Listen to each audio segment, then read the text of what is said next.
Hey everybody, what's up? Welcome back to the channel. So today, if you've seen, we have parts. It's going to be a fun one, at least for me today, because I'm getting to add this stuff to the Lexus. I'll bring you guys up to par because I kind of already skipped over what I did. I had shot a whole nother video out the window. The ball joints are bad from the drift event. I had drove the car for a week after the drift event, so I noticed the alignment was off, and I was like, brought it here, checked it out. Sure enough, lower ball joints are bad. So I got it right here. I determined that I would like a little more angle, so I got this. We'll cover all that in a minute. I also determined that I had a transmission tail shaft leak, yes, and the motor, all in all, did fine, minus an O2 sensor, which I don't know if you guys can see it, but I've already changed it.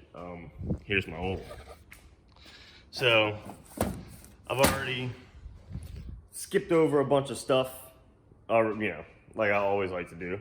But today we're going to install these parts. So first things first, I want to get an idea of about how much angle I have and about where the wheels are sitting now. And then we'll see what that is after I put these parts on.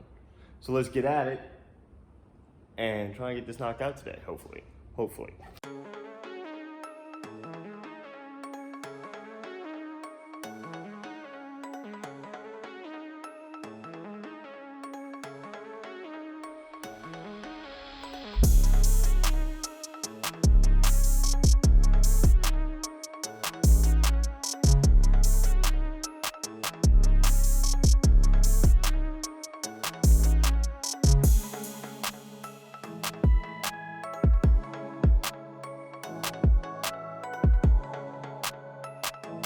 So, got my wheels off, got my lines marked.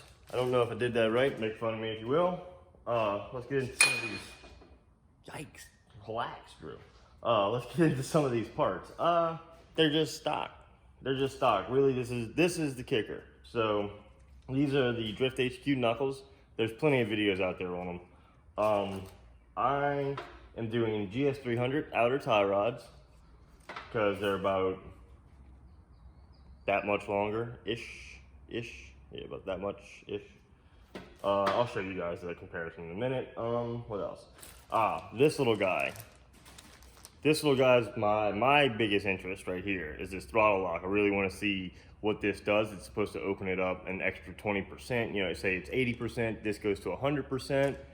I changed an O2 sensor because that was throwing a code. So I want my fuel trims to be right before I put that in.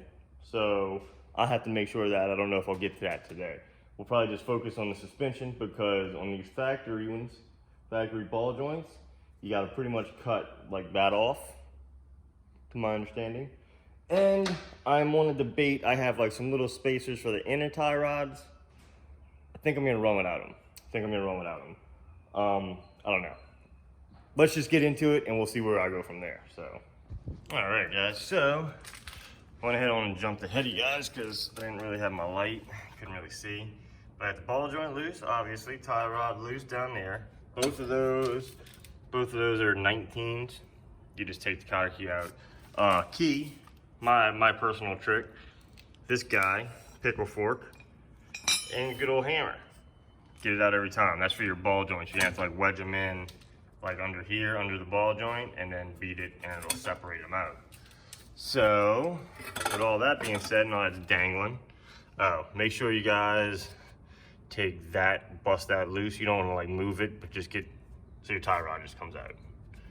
Get it loose so your tie rod will come out. So, I'll show you guys a comparison. Relax. But first, let's get over here. So we have to cut these. All right, so with these, you have your tie rod pickup point right there. Yep. So we're just gonna go ahead on and take my $100 ball joints, I think I paid for these. And we're just gonna cut them right there on the flat. I'll try and be as artistic as I can and cut around there, but I probably won't care that much. So let's get at it so we can get these in there. Huh? Boy, what exciting.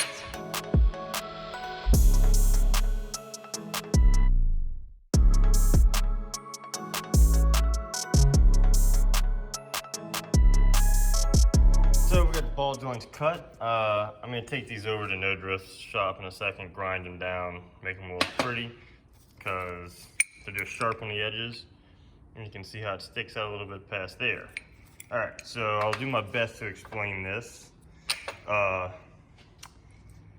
Jump down here. So this is what I had in before. This is going in now. So you can see the difference in the spacing. Unfortunately, I replaced the bolts, the factory bolts, that come up through here, they go into the knuckle, with these long johnnies. Well, they are way too long for these. So I have some of these bolts, but I mean, they're like, I don't know what I did with the factory ones. So here's your tie rods. This is your right tie rod. That's about the length. There's the overall length, the difference. Now, some people said about running these like reversed so that, I'll show you, so that the kick would be the other way. See how this is a left, that's a right. I'm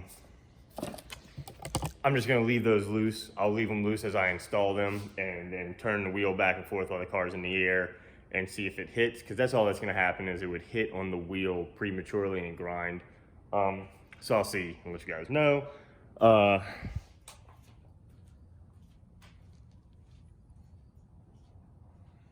Had to come over here to the Harbor Freight. I'm videoing Debo, showing the people that I came over here to Harbor. I said Harbor Freight, but this is Ace Hardware. Bucket of bolts. Bucket O bolts. Bucket O bolts. Brought to you by No Drift.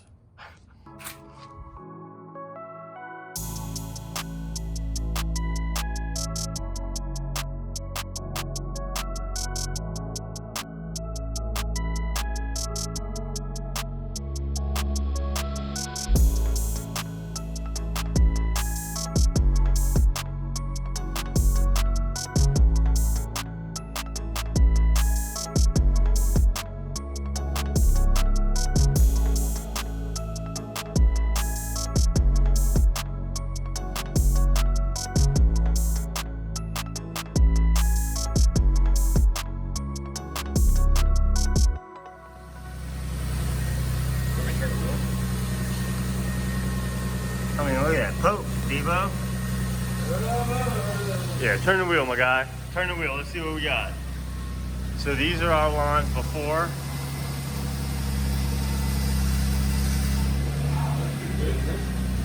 Wow. Hold that for me.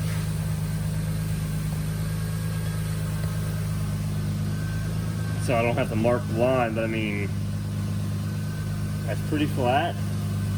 I mean, what do you say that is, an inch? Yeah, it's like 10 degrees. Man, that's insane. Probably, no, actually it's more. Like, Dude, that's a lot. Like, look at the max, like that max adjustment right there. All right, flip it the other way. Yeah, look at that. Wow. Holy. That's good. It's a lot better than before. Man, that's actually impressive. For what, 200 bucks? Yeah, for 200 bucks, dude. That's like, It's not bad. dude. Not so bad. Really, really good.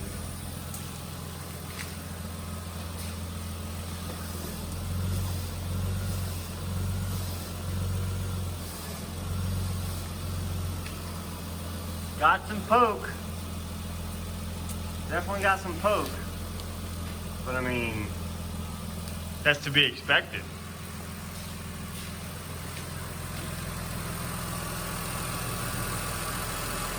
I did, if you guys see here, see there's a L on that tie rod.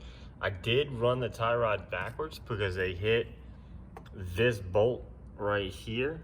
They hit right there on that. So if you flip them, this is how much angle you gain. To where if this was actually on the side that it was supposed to be on, it would hit right there. So I did, this is for the driver's side. This is a driver's side IS300 tie rod. The other side is a passenger side IS300 tie rod. So you do have to flip the tie rods, and that's just so that they don't hit the arms. I don't even know where to start. I'll start by saying don't buy this. Don't buy anything like this. Just take this and completely miss the trash can. That's an insane amount of gained angle. It's like almost an inch in each direction. What it's at millimeter wise, I don't know. But the steer response is faster. The angle feels amazing. Just like, I drove it around a little bit. I didn't strap like GoPros on, but like, oh man, that feels a lot better. It actually feels like so much angle that it's going to slow the car down if I actually utilize all the angle that it has. It'll hurt more than it'll help. So that's kind of like a double-edged sword. But on a flip end, and I'm sure like what you guys are like looking at and what you might be here for, that cost me about 200 bucks just for the Drift HQ things. Saying nothing else is wrong, I'm gonna go ahead on and just say you could probably stick with your stock tie rods. You don't have to get IS300 tie rods. It would probably work because there is enough thread in there to like extend it out just a little bit that you need. But for 200 bucks, man, like you guys know, we have the Z, we have Mel Z. So we bought the GK Tech thing before we bought the Super Lock arms. And the angle that it gained on the Z and the Ackerman correction that it gained on the Z was phenomenal. Like, I'm not knocking that at all. But for the same price on a Lexus, man, I was expecting the results that we got out of the Z on this, and the results on this were about twice as much as the Z. So now I have angle for a lot more power and a lot more like throw in that I don't think the car technically has. So is it overdoing it? 100%. Is it worth the money? 200%. Like, insane. Like, blown away. So, I didn't do the throttle today. I'll do that another day just because I think I'm gonna get like some new gaskets and stuff for my throttle body. So I didn't want to tackle that and be left without parts. So with that being said, guys, I hope you enjoyed this video as much as I've enjoyed just doing the nifty things in my car. If it helped you or if you have any questions, by all means, just please hit me up, talk to me in the comments. We're there. Mel and I are there. Mel hasn't been much active. We'll explain that in another video. But as always, we'll see you guys next time. Hit a thumbs up if you appreciate it. Hit a thumbs down, but always leave a comment if you do. Till next time, peace!